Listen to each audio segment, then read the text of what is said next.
I'm life and business coach Samantha Siffring, and this is the Badass Mother Podcast, where we talk inspiration and real-life tips to rewrite the rules of motherhood and build a life you love while raising kids.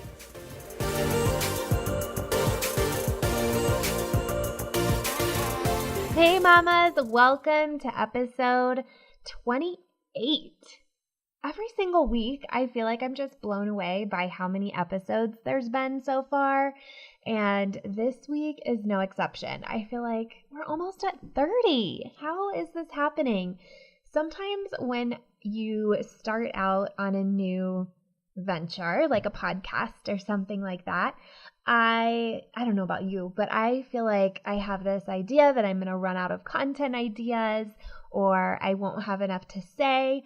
And obviously as a coach, I know that these are all limiting beliefs, but still, I'm kind of amazed that I have been here 28 weeks in a row with something amazing to share with you, and you're loving it. You're connecting with it. It makes me so happy that what I'm putting out there is meaningful to you. So thank you so much for being a part of this journey for me and this project. It couldn't happen without all of you listening. So thank you for being here and supporting me and giving such awesome feedback. Before we dive into today's episode, I wanted to just share something that I have been thinking about lately. So we're getting close to the holidays, Christmas, New Year's, the break, and I have been really stressed. I am just coming off of an amazing week doing Design 2019, but I feel like there's so many pressures in my business, so much going on with the kids' school right now, and so much happening soon with the holidays. We're having guests, we have presents to buy, we have parties and events to attend. It's all feeling like a little much to me right now, and I don't know if any of you relate to that. And it's all good stuff, right? Like, it's not bad things that are happening. It's just like a lot of good stuff happening at once. And I have a lot of responsibility all at once. So I wanted to just share a little transformation that I had this morning that really helped me to shift my mindset around everything that's going on. I remembered that I have the choice to make it fun if I want to. And sometimes I say to myself, this can be fun. And then I feel excited and then it's fun. Sometimes I just have to ask myself, what if this could be fun? And then I kind of explore, what would it look like if it were fun?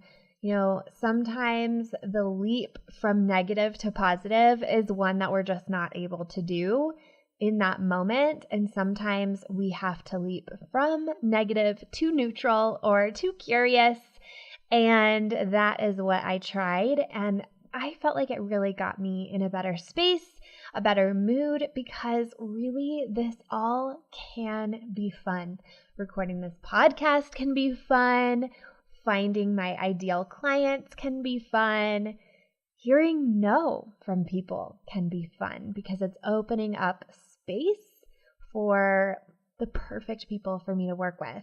And I also just hired somebody new for my team this morning, and that can be fun too. I'm really excited for how my business is growing, how I am growing, and sometimes it's really uncomfortable and scary, and sometimes it feels amazing and fun.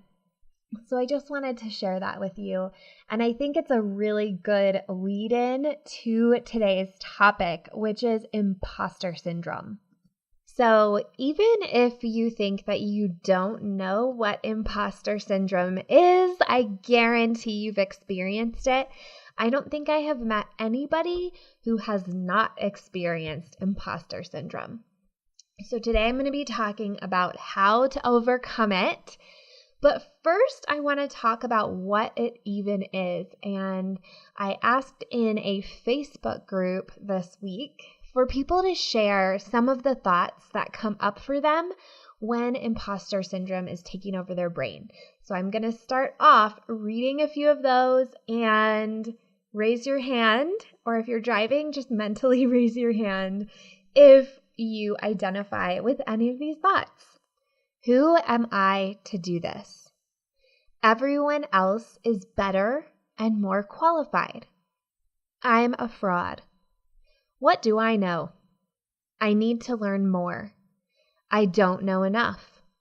I might be doing it wrong. Why would they pay that much for me? No one knows who I am. These are just a few of the many, many ways that imposter syndrome can show up for us. Have you ever heard any of these types of thoughts? I definitely have, and so have most of the women that I talk to. It's so widespread, it has a name, imposter syndrome, or the imposter phenomenon. And this was coined by two psychologists back in the 70s. And this describes when someone isn't able to acknowledge their own success or accomplishments, they think of them as a fluke and that they will eventually be exposed as a fraud. And what's really crazy about imposter syndrome is that it's most common in exceptional and high achieving women. These are the types of women that you would look at and you would definitely think that they were at the top of their game. They had it all together. They don't have any of the negative thoughts that you have, but they do.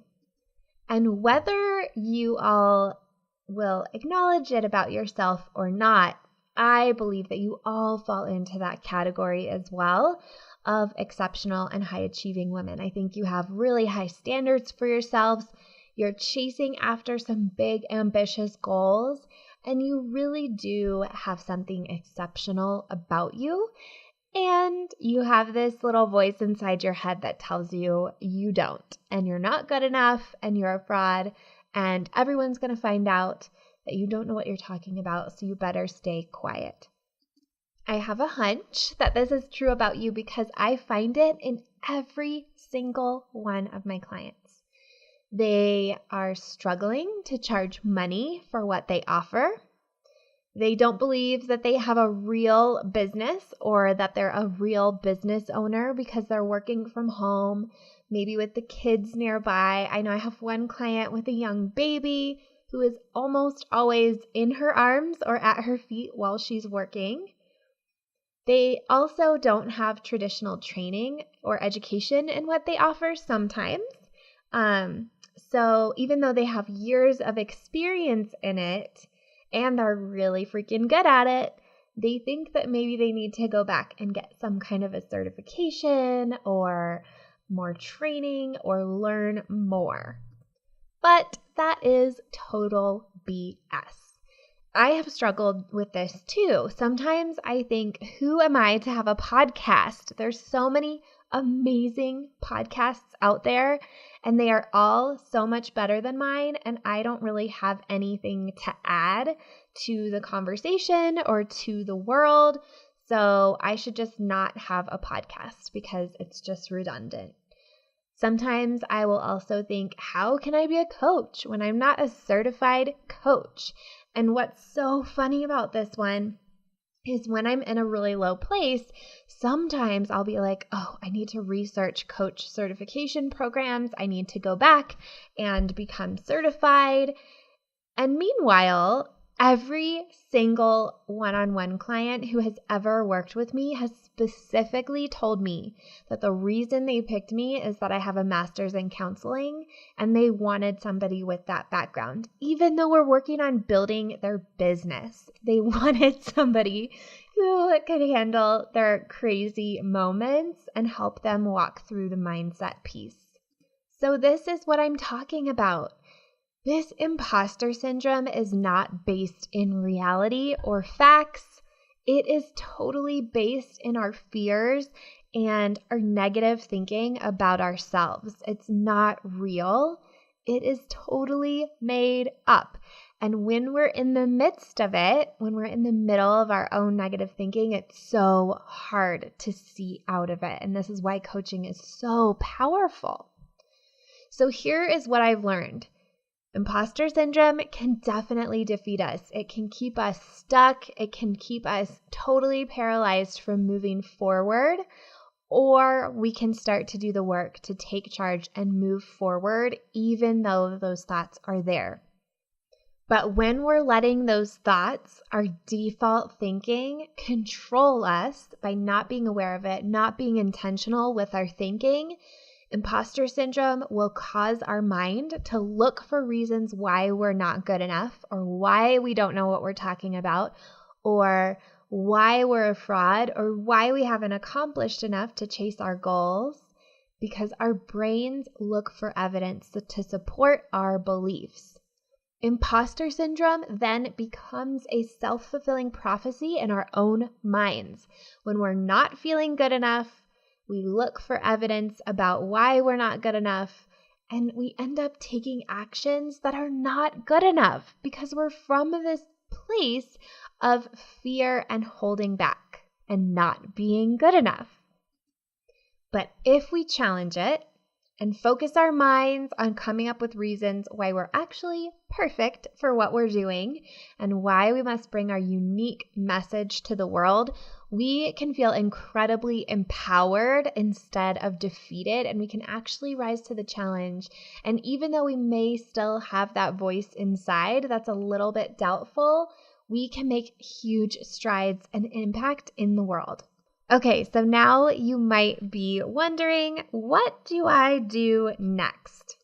The first step is to just notice when imposter syndrome is taking over in your brain. So when you're having those thoughts that you don't know enough, that you aren't good enough, that you need to learn some more, that it's all been said before, that you're a huge fraud, recognize your thoughts for what they are and understand that this is just imposter syndrome cropping up. The next step is to understand that this is total BS and you don't have to believe it. A lot of times we get those kinds of thoughts in our mind and we just accept them as a factual observation. We all have this idea that we are totally rational and logical human beings. Okay, maybe not all of us, but I hear this a lot from a lot of people that they think that they are just really logical, they're really rational, they're all about their thinking, and they think that every thought that pops into their head is factual, logical. They think that their thinking is logical. But when you really break it down, it's not, because the premise is flawed. The thought that we think is a factual observation is truly not.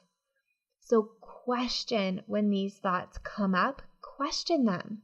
You don't have to believe them. It's not like proven by the scientific method that you're not good enough. It's simply a thought that you've been in the habit of thinking for most of your life, most likely, and you are accepting as truth and choosing to believe. But you can just as easily shift and choose not to believe it anymore. The first way that you can do that is to just tell it, thanks, but no thanks, or any kind of similar phrase as that. So when it pops up and you notice it and you recognize that you have a choice to believe it or not, you can just tell it, no thank you, and understand that it doesn't come up in a mean way. So imposter syndrome doesn't come up just to make ourselves feel bad. It's actually kind of like a survival reflex, really. If you think about how our brains have developed over time and how we've survived over time, these thoughts that keep us stuck where we are right now were really important for survival. They kept us making safe choices, not doing anything too risky, not putting ourselves out there, not being vulnerable, so that we could physically be safe and physically stay alive. And now they're really keeping us from having our best life.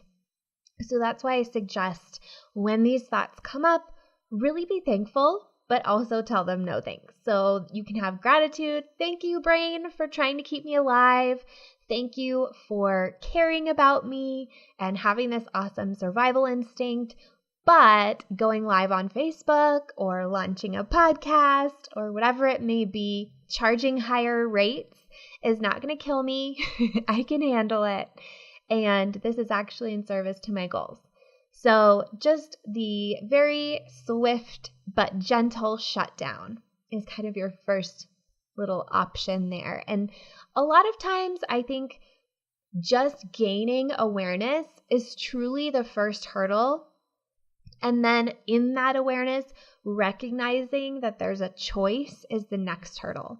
So then the next option that you have there is the shutdown. The next step that you could take is to visualize what it would be like if you didn't believe that thought. So you don't have to stop believing that thought, but you'll just imagine what it would be like if you didn't believe it. What would you believe instead? What would you think instead? What would you be feeling instead? And what actions would you take from that place if you didn't believe it? Who would you be as a mom, as a business owner, as a woman without that belief about yourself? The next step, make a list of evidence why it's total BS. So just like I said, how I have these thoughts about how I shouldn't be coaching without a coaching certification. But then when I really get down to it, I recognize that I have a master's in counseling. I have over 3 years of experience now as a coach. My clients get results. I get results. I'm always investing in coaching myself, which I think is the best way to become a better coach, is to be coached yourself and to be actually doing the work yourself. I could carry the list on and on about how I'm continually making myself a better coach and all of those things that I'm doing and all of the pieces of my background that make me qualified. So having this list to debunk the random thoughts that I have about how I shouldn't be doing it because I don't know enough is a really powerful way to shut that down as well, because often our thoughts are not even close to reality. So this can be a really powerful exercise. And when you're in kind of that low place, it can be really hard to come up with a list. So you may need to do this from more of a positive space on a day when you're feeling a little bit better, to write up for yourself on a day when you're feeling low. It can also be another benefit of working with a coach. I know I will have clients reach out to me all the time that they are struggling or having a negative thought come up for them kind of in between our sessions. And because my one-on-ones have unlimited access to me throughout the month. So like in between sessions, they'll reach out with something that's going on, a thought that's coming up for them. And so quickly I can share, wait a minute, is that really the truth? What about this and that? And it really helps them to shift into a better mindset. And I know that's something I get from my coach as well as some of my close business friends. I will reach out when I'm in a low moment and they will be like, you are crazy. That's not true at all. So having this list and having those resources, those people you can reach out to get the reality check can be super powerful as well. One more thing to do, you need to understand the impact. So when we're thinking about these thoughts that we're having, we need to recognize that every thought we have creates a feeling. So when you're having these thoughts, when you're thinking, I don't know enough, or who am I to do this, a feeling comes up for you. And it might be shame, it might be fear, It could be all kinds of things. It's probably going to be negative. I can't imagine a positive feeling coming up out of that. But it creates a feeling, and then every feeling we have inspires some kind of action. Typically, it's going to be either nothing or a watered down version of what you really wanted to do. So maybe you have this really ambitious idea of this package you want to offer and this price point, and it all feels really good. And then imposter syndrome comes in and tells you, you don't know enough. No one's going to pay you that. Who do you think you are? And you start to lower the price. And then you start to change some things about the package. And by the time you actually offer it to somebody, it looks nothing like that first amazing offer that you created. Or maybe you have a dream to launch a podcast, and by the time it's created, you're too afraid to put it out there into the world, and then no one's listening. And then you're like, see, I'm an imposter. No one wants what I put out. And really, you just haven't truly put it out. You haven't told anybody about it. This is how the thoughts of imposter syndrome can become that self-fulfilling prophecy, because there is such an impact. It's not just a thought, and it's not just a feeling. That feeling turns into our actions, and our actions are what create our results in our life. So coming from that space of not feeling good enough and being an imposter and a fraud and thinking no one wants to hear what we have to say is going to lead to us not shining our brightest out in the world. And then it proves itself right, because we're not actually putting our real selves out there. Okay, I have a couple more thoughts for you.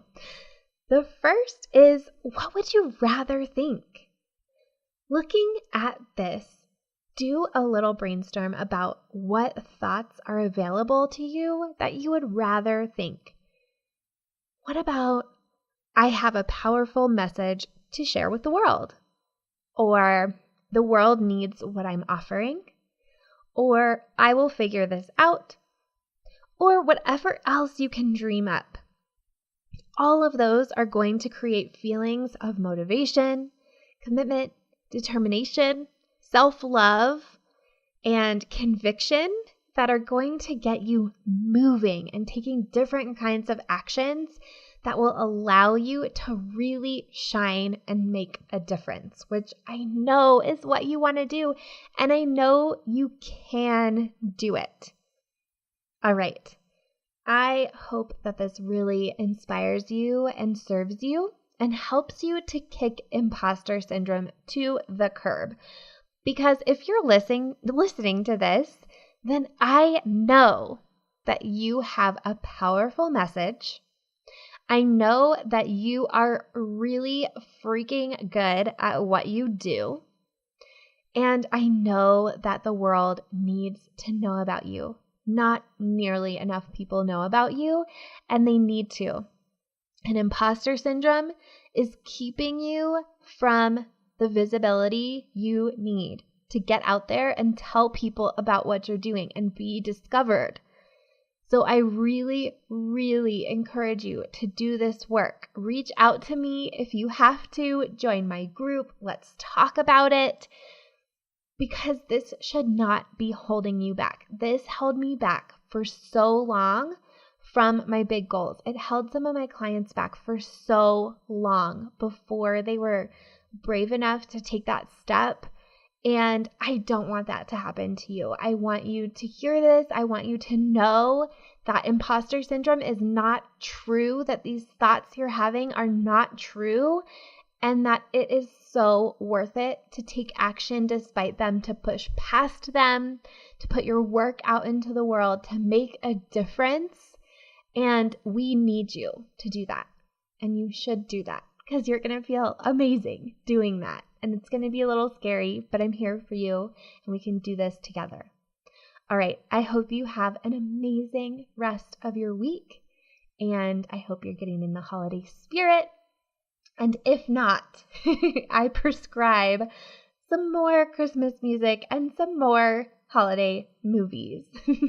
I saw that in another Facebook group, and I think it's just the right prescription for this time of year if you're not feeling quite festive yet. So I hope you like that. I hope you'll check that out.